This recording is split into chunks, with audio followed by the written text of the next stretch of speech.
tema que a gente vai abordar com carinho e que é um tema tão necessário, tão importante. Vamos conversar com a Gisele Bosco e ela está aqui ao vivo. O projeto Informar para Proteger, ele fortalece a prevenção e o combate à violência contra crianças e adolescentes e levar essa informação, essa conscientização, com certeza pode proteger e salvar muita gente. E falando também, não apenas fisicamente, mas os danos psicológicos e emocionais que carregam esse tema. E a gente tem uma especialista aqui, a Gisele Bosco, ela que é terapeuta, palestrante, educadora emocional, está aqui para conversar com a gente. Eu estava nos bastidores já fazendo 1000 perguntas aqui, mas vamos trazer aqui para o nosso público. Seja bem-vinda, Gisele. Muito obrigada por estar aqui presencialmente. Gratidão, Joyce. Eu desejo boa tarde a todos os ouvintes, a todos que estão aí acompanhando. E é um prazer, é uma honra estar aqui. Agradeço o convite e a oportunidade. Gisele, eu estava até perguntando, o que te trouxe aqui para o Sul? Ela que falou que era de Brasília, já morou em Bituba, agora está em Pescaria Brava. Mas mais do que isso, conhecer um pouco a tua trajetória e por que você escolheu essa atuação como uma missão na sua vida. Então, Joyce, eu fui uma criança que sofri, uma adolescente que sofri vários tipos de violências, né? Não, por ignorância mesmo, tanto minha quanto dos meus pais, meus cuidadores, né?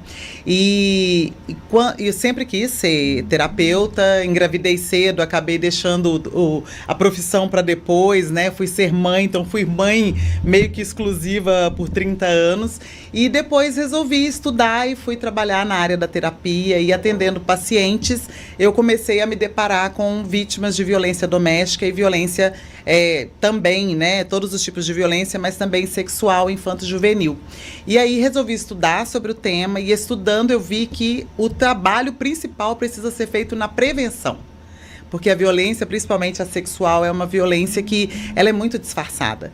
E aí, hoje eu atuo na prevenção e vou dos pequenininhos, eu vou até de gestantes, até adultos, né, que lidam com crianças e adolescentes também. Então, virou uma missão. E aí, estudando sobre o tema, eu me deparei com violências que eu tinha sofrido sexuais na minha infância e adolescência, que eu não sabia que eram violências, porque não tinha agressividade.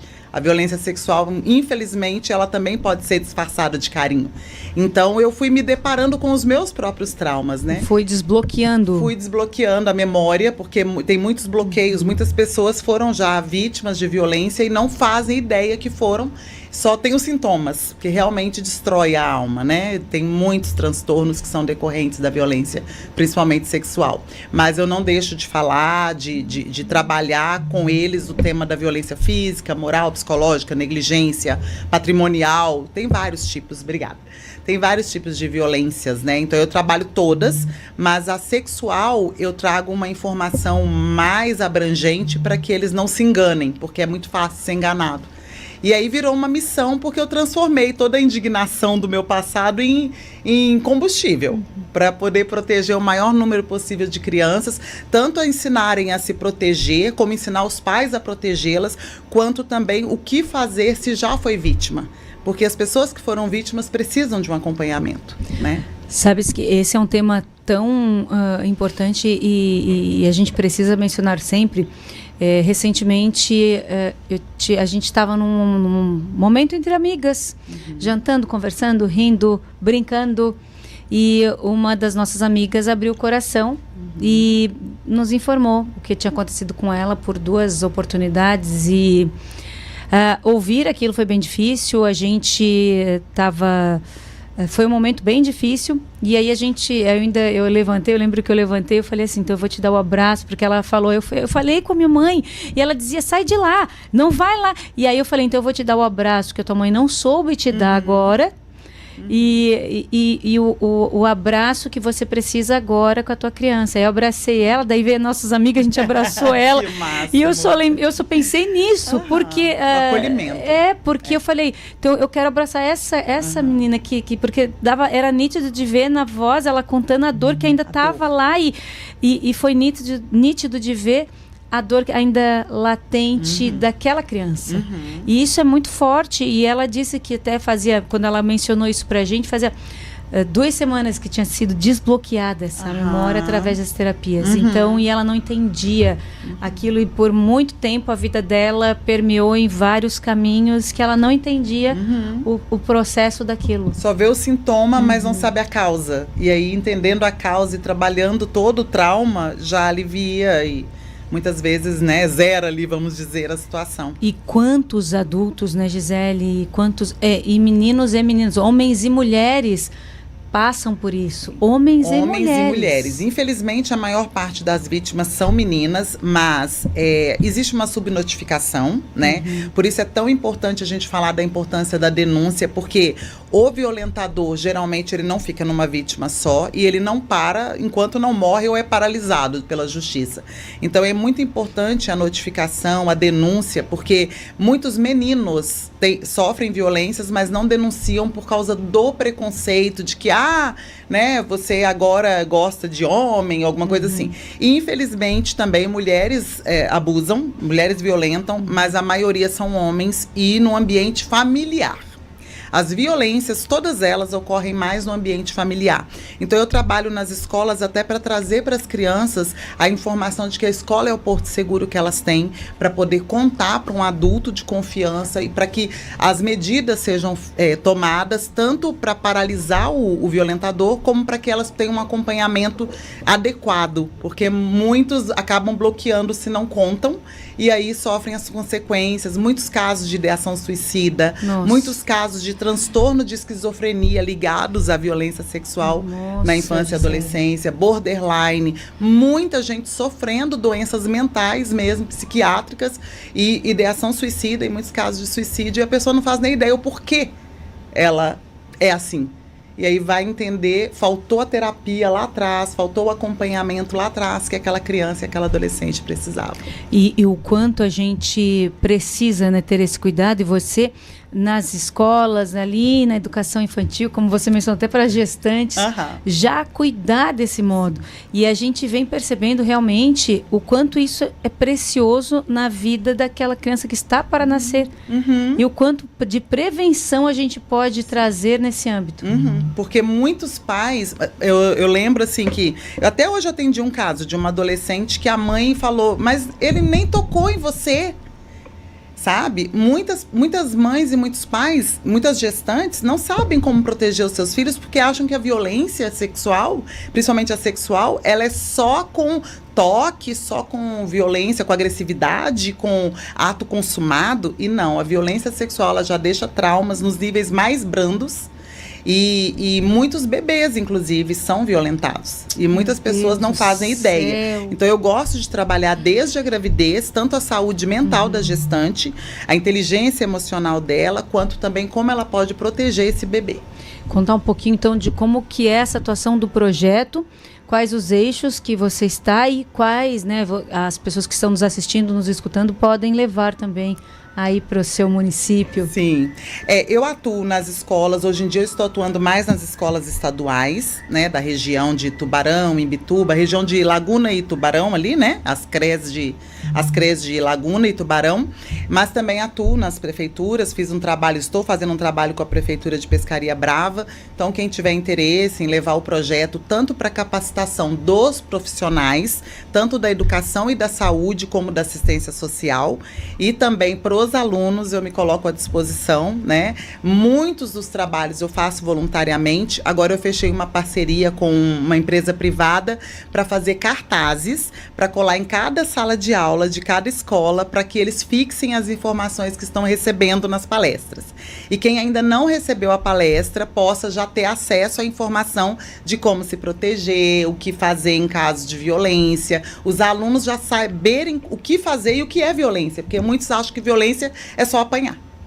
E não é só isso. Você mencionou aí alguns pontos que eu quero trazer novamente, dos sinais nos adultos, na vida adulta, o que acarreta na parte emocional, e também os sinais que os pais e as mães devem ter de alerta. Mudança de comportamento repentina, muitas vezes A violência sexual, ela não deixa marcas, né? Ela deixa marcas mais na alma, então muda muito o comportamento. A fala é o último recurso que a criança usa. Então, observa se a criança começa a ter muita dor, começa a ficar mais depressiva, se ela é muito espontânea, ela se reprime, ou se ela é muito reprimida, ela fica muito espontânea. Qualquer mudança, às vezes volta a fazer xixi na cama, às vezes volta a evacuar nas calças, né? Tem vários sinais, tanto físicos quanto emocionais.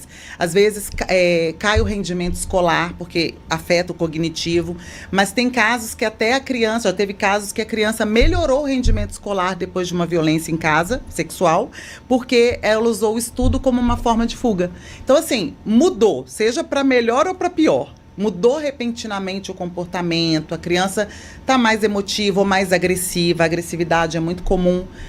Observa algum trauma ela sofreu e pode ser que tenha algum... A hipersexualização, ou algumas começam a tampar, algumas vítimas começam a tampar muito o corpo. Já teve casos de crianças que não queriam mais tomar banho para não ficarem perfumadas e não atraírem um predador. Meu Deus. Né? Tem vários casos que a gente precisa observar. Geralmente, os alunos, as crianças problemas, são vítimas de violência. Nossa. E aí precisa tratar a causa, investigar, né? E aí a denúncia ela pode e deve ser feita em caso de suspeita. Não precisa ter certeza. E aí essa criança vai passar pelo conselho, vai passar por psicólogos, vai ser avaliado se realmente houve alguma coisa ou não. Porque às vezes geralmente ela não conta em casa, ela não conta para a mãe. Então a gente estimula a contar na escola, ou se tiver alguma suspeita, vai contar para um psicólogo, para um terapeuta que vai conseguir colher informações através do vínculo que vai se criando. Porque o diálogo é a base. E às vezes, se os pais são muito bravos ou muito violentos, a criança não tem coragem de contar. Porque ela tem medo ou de apanhar, ou de os pais fazerem algo com a pessoa. E muitas vezes a pessoa que violentou, ela gosta da pessoa. Ela entende que tem um toque estranho, mas ela gosta. Então, se os pais forem muito violentos, ela também pensa. Muito comum assim, meu pai vai matar. E se meu pai matar, meu pai vai preso. A criança consegue fazer essa relação, né? Mas os sinais, eles são muito mais evidentes no comportamento mesmo. E agora, trazendo isso para a fase adulta, que sinais que na fase adulta pode reconhecer que de repente também passou por isso e tem esse bloqueio. Muito comum, né, esses transtornos que eu citei, esquizofrenia, de repente, bipolaridade, transtorno borderline. Tem alguns estudos que mostram que a causa pode ter sido alguma violência, né, lá na infância, não só sexual, alguma outra que possa ter causado um trauma, mas a ansiedade generalizada é muito comum, porque a pessoa fica sempre em estado de alerta, né, a depressão é muito comum, ideação suicida, né, os adolescentes geralmente se cortam, a autoestima zerada, baixíssima, uma dependência emocional dos outros muito grande, porque a pessoa começa a não se valorizar, porque o mais íntimo foi desrespeitado. Então ela perde o amor próprio, né? Às vezes quem deveria ter cuidado foi quem violentou, em todas as violências. Então a criança, um adulto pode se tornar um adulto muito desconfiado. Então são vários sintomas que pode ser da violência sofrida na infância e adolescência. Agora, na questão sexual, pode acontecer realmente uma hipersexualização, uma compulsão sexual, isso pode acontecer, ou um bloqueio sexual, que a pessoa mesmo, às vezes, casada, não consegue, né, tá bloqueada, não consegue se soltar, tem intimidade, confiança. Então, tem vários sinais, e às vezes a pessoa não faz ideia que o que ela passou foi violência, ou não faz ideia nem que passou alguma violência, porque bloqueou. Olha só, para quem está... A minha desbloqueou tarde. Olha só. E é tão interessante, a gente às vezes não menciona sobre isso. E a minha pergunta agora é, a gente ensina a criança a verbalizar, falar. E quando os adultos ouvem, e aí o que fazer, como agir? Ou se tem o indício de suspeita ou desses sinais, o que fazer? Como abordar esse assunto? Num caso de suspeita, geralmente já se faz uma denúncia, tá? Agora, se for a mãe, o pai que suspeita, tem que ir criando um vínculo, às vezes conta algo que já aconteceu consigo na infância, e daí vai abrindo, dando abertura para a criança, para que ela possa se soltar e comunicar, né? Mas a fala geralmente é a última questão mesmo. Agora, um profissional, eu sempre falo na escola, você desconfiou que sofre qualquer tipo de violência, denuncia, né? Mas eu esqueci sua primeira pergunta, Joyce.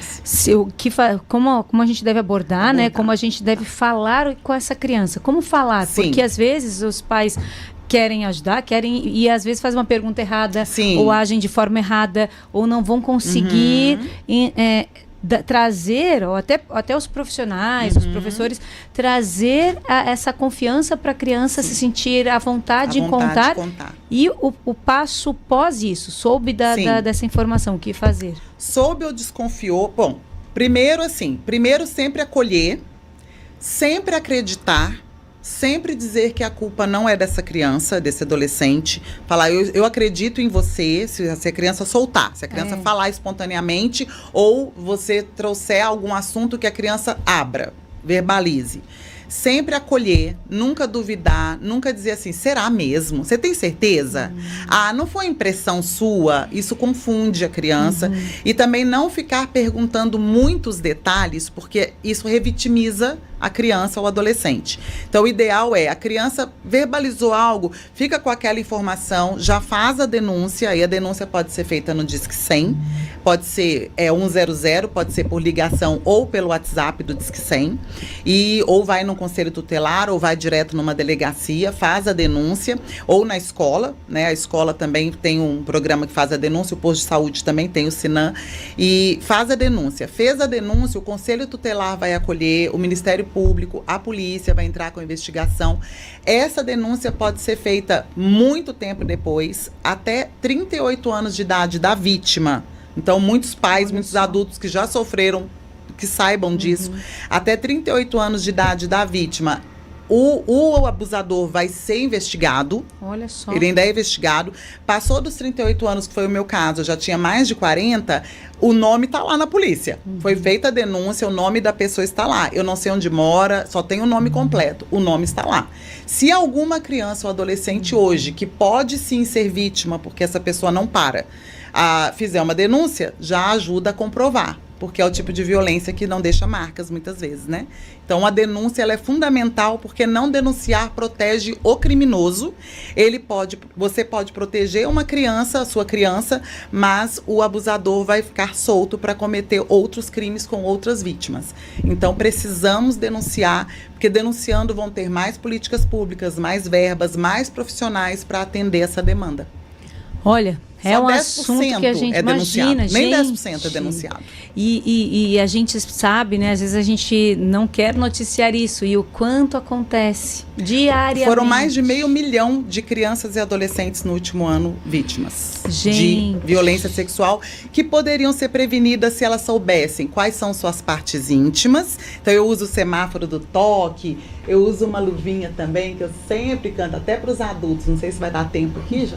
Vamos mostrar. Vamos ver, rapidinho. Eu uso uma luvinha que eu falo tanto das partes do corpo quanto da rede de proteção. Olha, gente, e aí os pais podem escutando. usar tem no meu canal do YouTube, Gisele Bosco, tem a musiquinha lá. Aí a gente usa as partes do corpo. Quem são as pessoas para ela contar que são da rede de proteção? Se contar para a mamãe não acreditar ou não fizer nada, conta para o papai, para a titia, para a professora, para a vovó. A gente vai dando opções para as crianças. Que bonitinho. Fala onde que são as partes íntimas que ficam embaixo da barriguinha, que aqui ninguém pode tocar, nem fazer carinho. Se alguém te pedir segredo, esse segredo é um segredo bom ou ruim? A gente ensina tudo isso. Ensina toques do sim, toque do não. A gente ensina de forma lúdica. Gisele, pra gente finalizar, que eu gostaria de conversar muito mais com você. Então, como que faz então para os pais, né, que estão nos assistindo, as pessoas que estão nos escutando, também levar esse projeto adiante e também compartilhar? Multiplicar, né? Eu peço para que todos sejam multiplicadores. Então, eu tenho ali no YouTube, o canal do YouTube, que tem algumas lives que explicam bastante sobre o assunto. Meu canal é Gisele Bosco. E tem o Instagram também, Gisele Bosco, terapeuta educadora, tem o Kids Protegidos. Ali tem todas as informações, tem meu telefone. E aí vocês podem, quem estiver ouvindo, né, pode tanto assistir e aprender, como compartilhar as informações. E também, se tiver alguma dúvida, tem meus telefones lá, eu me coloco à disposição, pode me chamar no WhatsApp, o que eu puder contribuir, seja com individualmente ou em grupo, coletivamente, eu me coloco à disposição. E eu fiquei feliz da vida de receber essa visita e eu espero mais vezes você aqui comigo. Sim, com certeza estaremos aí. Estamos fazendo um projeto agora para o Agosto Lilás, né? O Agosto Lilás é de proteção à mulher contra a violência. Estava até numa reunião agora aqui de mulheres em Tubarão para a gente se organizar. Vem porque aqui. O que eu puder contribuir aí para crianças, adolescentes e mulheres, estou aqui. Olha, e conta com a gente e espero, né, que você venha aqui para a gente divulgar também essas ações. Muito obrigada mais uma vez. Gente, já segue lá, Gisele Bosco no Instagram, já se inscreve no canal do YouTube e vamos aí auxiliar nessa rede linda de proteção. Trabalho de formiguinha, mas vamos alcançar multidões. Estamos juntos aí sempre.